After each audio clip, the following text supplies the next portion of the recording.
Welcome to 101 East. I'm Steve Chow. Chinese property buyers are on a foreign spending spree in the world's most sought-after cities. From New York's Manhattan to Sydney Harbor, real estate is seen as a safe place to stash money and a ticket to permanent residency. $660 billion in Chinese personal wealth sits offshore. This week, Drew Ambrose asks if Chinese homebuyers are a force to fear.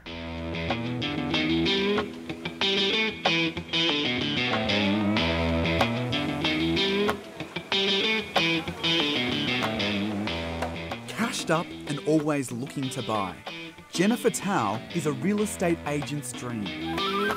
Jennifer's husband is a TV personality back in China. But here in the United States, her entire property portfolio is worth $8 million. Because this house is very beautiful and price is very good. She owns 5 houses in California, including this mansion in an exclusive gated community. 我一般选择房子比一般人要快得很多。 I choose houses much faster than normal people. If I like the look of the location and the prices of homes here in the neighborhood is good, then I pay upfront. Chinese buyers spent $22 billion on US homes last year. California is their biggest overseas market. Jennifer says most Chinese come here to escape smog, congestion, and exorbitant taxes on real estate at home. 因为在中国 House prices in China are already very, very high. Some of my friends also have homes in Australia and Europe. I think when we buy them, it improves the economy and lifestyle of Americans. California is also home to large Chinese American communities. Arcadia, a small city on the outskirts of Los Angeles, is a popular destination.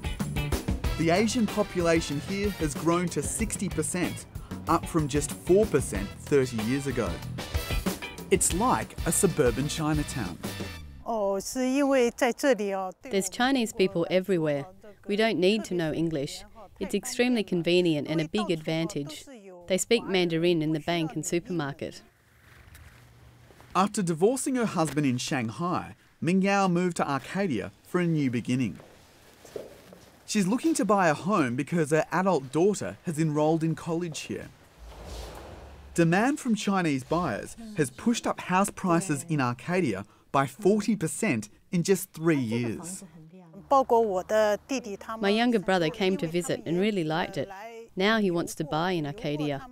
Most people come here with no plan to purchase, but they change their minds.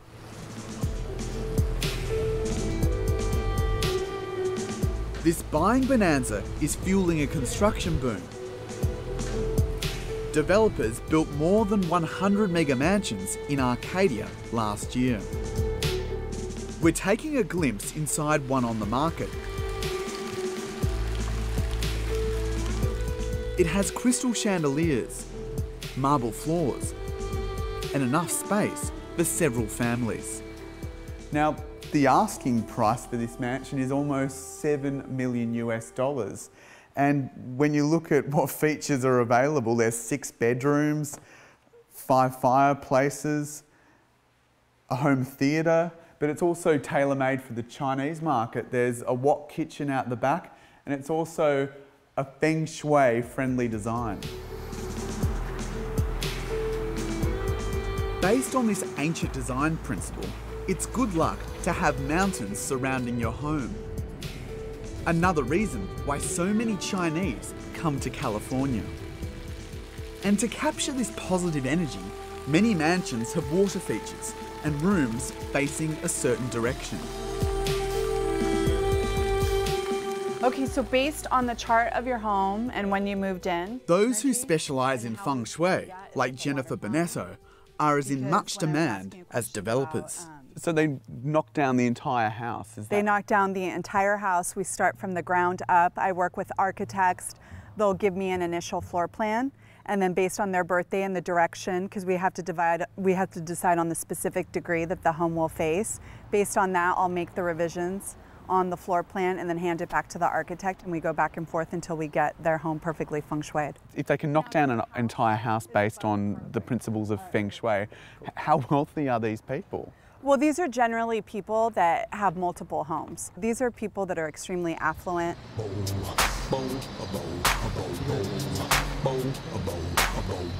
For China's super rich, the bright lights of New York also beckon. Home to more billionaires than anywhere in the world, the Big Apple is a gateway into America's elite social circles. So this is Midtown, the heart of Manhattan, and I'm off to meet a girl called Carol. She's a Chinese university student, and she owns 2 apartments in this building right here.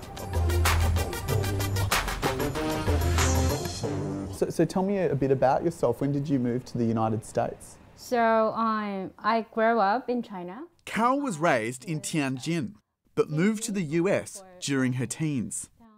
She went to an elite boarding school and says the outdoor lifestyle was the best. What was your horse's name? His name is Slim. Slim? You can tell from here. Yeah, he's a boy and he's pretty fast. She says New York is home, even though her parents live in China. My dad ran the real estate business in China. They also have hotels and malls or things like that. He starts from zero and then built his empire. This is a more modern, and that one's a more classic modern. Carol's parents spent a combined $5 million on her 2 apartments. In a few weeks, the renovations will be finished on one of them, this 17th floor penthouse. This whole wall to be an entertainment wall, like the whole wall. Compared to buying in popular Asian markets like Hong Kong and Singapore, Carol says the US delivers value for money. Because of the high inflation rate in China and the real estate markets in China, it's relatively buying a house here, it's cheaper than in China. It's a good investment. America's Ivy League universities are also a powerful drawcard. Many parents buy apartments for their children during their studies. Carol has just completed a business degree at New York University and plans to start postgraduate studies at Columbia this year. Do you feel as though you'd get a better education or a more well-rounded education? The way we study is different from China. It's more, you have to find your own method or your own way to study. In China, you just study and sometimes you're not really studying anything. By introducing longer student and business visas, the US government is trying to lure more Chinese buyers. That makes people easier to come. Like, longer they stay here, maybe more willing they want to spend money here and get a property.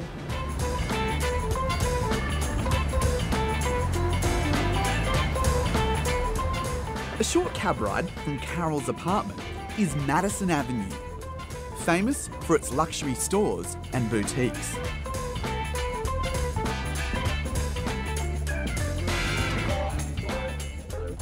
It's where Nikki Field and Kevin Brown sell expensive properties in the Big Apple for Sotheby's. The majority of their clientele are Chinese.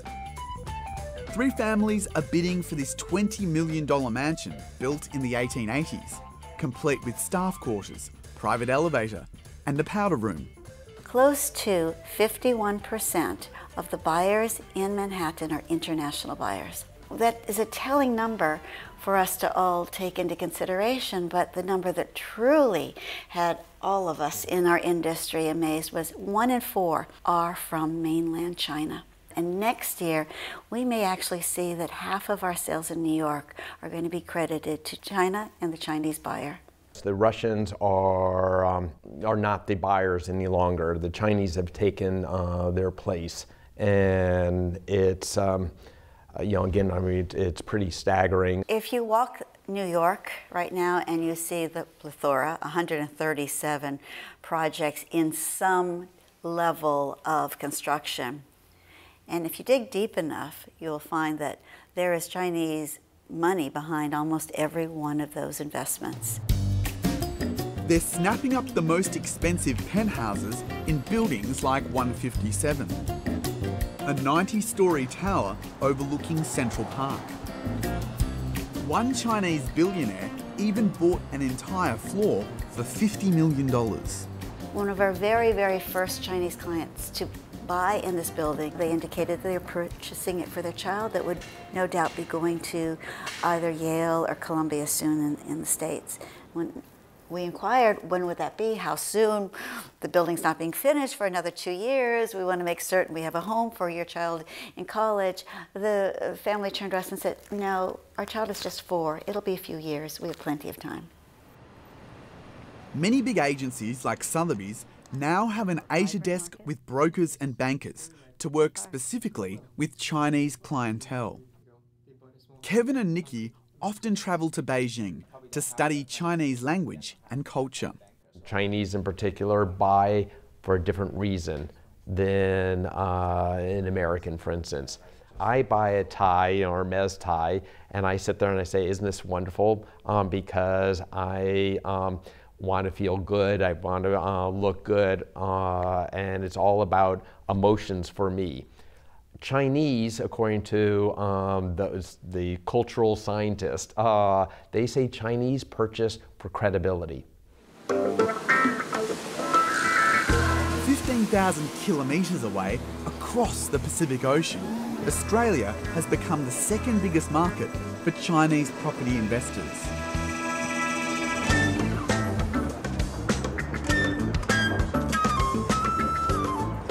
In one of Sydney's tallest towers, I meet Harry TRIGUBOFF, the biggest builder and developer in the country. The billionaire believes Chinese buyers laid the foundation for many successful developments around Australia. And if you see the cream buildings there, those are ours. 3 buildings there with the red roofs, the last one was ours. The main advantages are that they bring the money and they're very steady purchasers. It's very important for a builder to know that he has them coming all the time. And because the local people are not that keen on buying as they used to be, it's a great help to us that somebody comes from outside and is buying. His company MERITON sells up to 13% of its new apartments to customers from mainland China. Harry says Chinese investment brings Australia benefits like jobs, development and stability. The government understands that without them, there would be a lot less building. Before, a few years ago, we were all crying and screaming why there were no cranes. Today we have some cranes. And so there's work, and the government wants that work. Harry was born in northwest China, where his parents were refugees. Now nearing retirement, he's planning to sell his business to Chinese developer Country Garden for a rumoured $10 billion. I don't think there's anybody big enough in Australia to buy me, so I have no choice. It has to be somebody from outside. Australian-owned websites are also making huge profits from Chinese interest in the property market. David Platter works for SHUI.com, which provides property listings in Mandarin for 58 countries. There are a number of Chinese who have purchased property without visiting it in person. It does happen. It happens regularly, absolutely. For example, there was someone who bought I think it was an $11 million apartment in New York City without ever visiting it, and they did the whole transaction using social media. The US, Australia and UK are the top 3 destinations for sales on SHUI. The site has sold over 2.5 million properties, with buyers most attracted to places with stable markets, strong laws and good business opportunities. Momentum is shifting from what used to be the gateway cities to other locations that might not have seen a buyer from overseas, especially from China, in recent years. Like where? For example, in the UK, from London, which is still #1, but the growth is faster in places like Birmingham or Oxford. In the US, Dallas is seeing an increase. David says China's hunger for property has intensified since Australia and other countries introduced new investor visas. Because it brings money into a new economy, it brings dynamic individuals into an economy, and it brings tax revenue to the government involved. 80 to 95% of the people taking those up are Chinese. Many Chinese coming to Australia on investor visas are clients of Monica too. She sells harbourside mansions to rich Chinese migrants. If you invest $5 million in Australia, and so you basically can have like a permanent resident, I think that's a really clever move from the Australian government. The $5 million, you cannot buy a house, so it's got nothing to do with buy a luxury property. So the money has to be invested in some kind of funds or some kind of business. The clients I'm dealing with, so they are very driven business people, so they're highly successful back in China.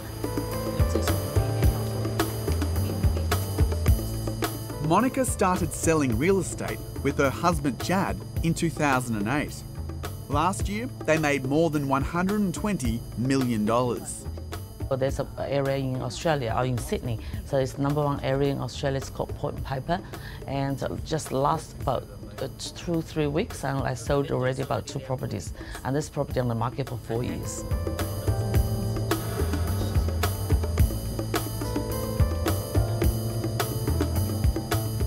Should we walk around a little bit? Today, Monica is showing her client Maggie Wang around an estate with 4 houses, horses, stables, spas, and a helipad. After I came to Australia, I fell in love. I'm from Beijing. Before coming here, I used to work for a construction design company.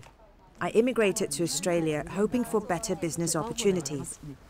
So the party, everything is here. Maggie already owns a Sydney mansion, but she's considering this $18 million property as a base for her wedding business. She says China's elite always look to expand their property portfolio. There's a saying in Chinese that says, you can't put all your eggs in one basket.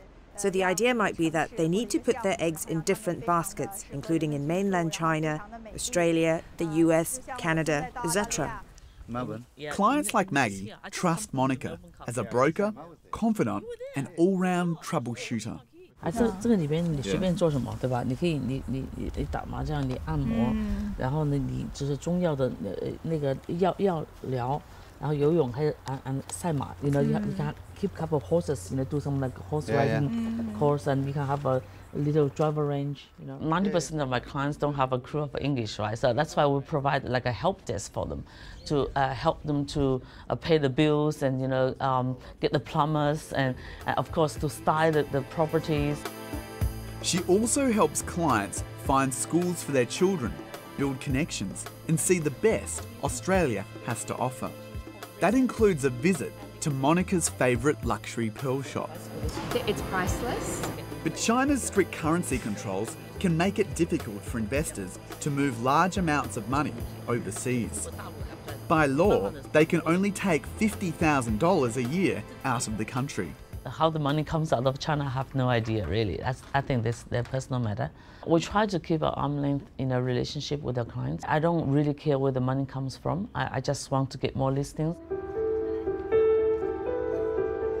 Agents tell us investors use their relatives, Hong Kong bank accounts, and online money lenders to move large amounts of cash abroad. Some shady financial institutions in China offer credit and under-the-table services to wealthy clients. It's estimated more than $1 trillion has left the country illegally since 2002.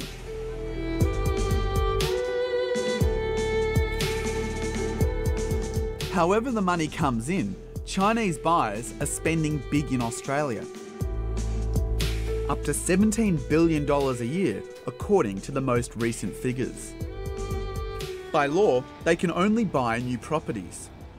But homebuyers advocate David MORRELL says many Chinese investors are buying older, more established homes illegally.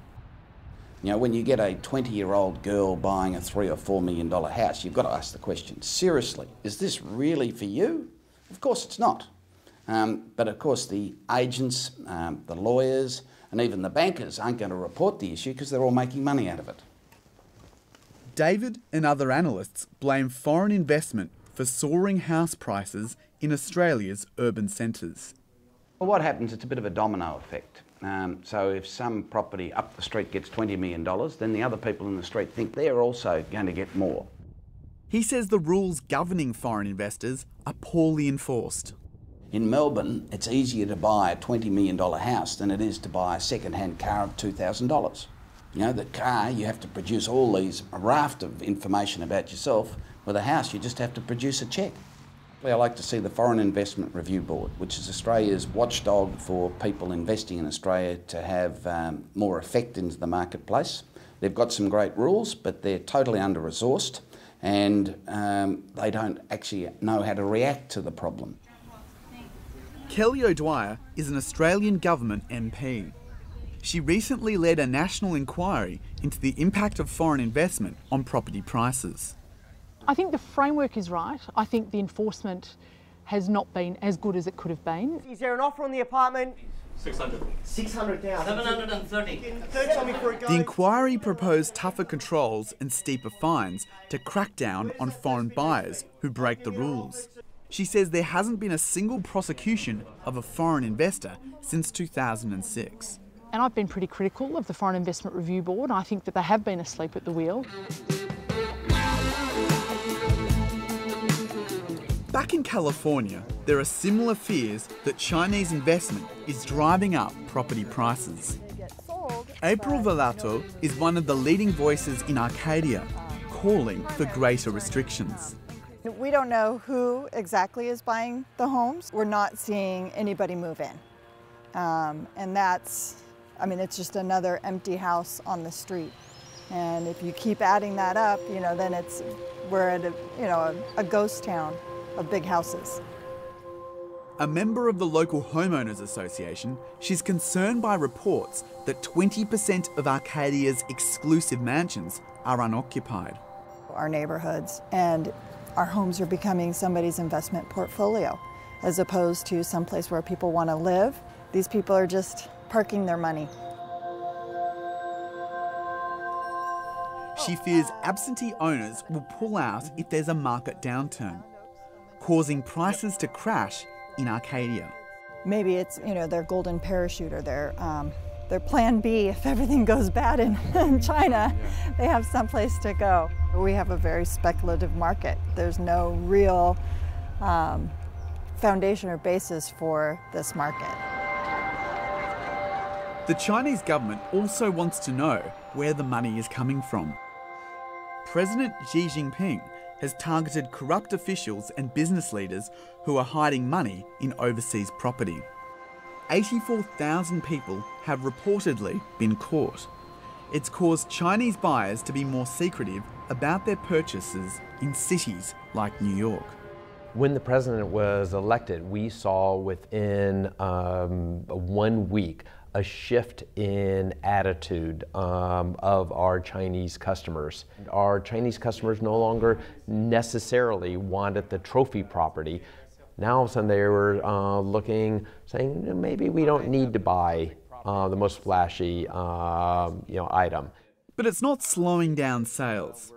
A recent survey of China's millionaires found 60% of them plan to live overseas.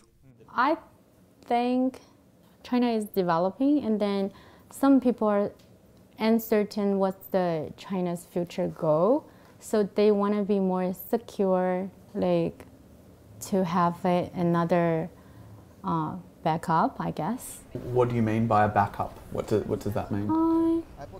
If anything happened in China, then they always can come here. Carol says buying a home overseas is a trend likely to continue for generations. My mom always said that I'm an experiment, kind of. By myself going through this whole process, I can decide what I do for my children. We have that opportunity. We can come and broaden our views and to see how people in other parts of the world live and what they're thinking. Then why wouldn't we come? As more people in China become wealthier, they continue to seek a safe haven for their money overseas. This is giving Chinese buyers an unparalleled grip on the global property market. While prospective local buyers might despair, others are cashing in. And the money keeps flowing into the world's most livable cities.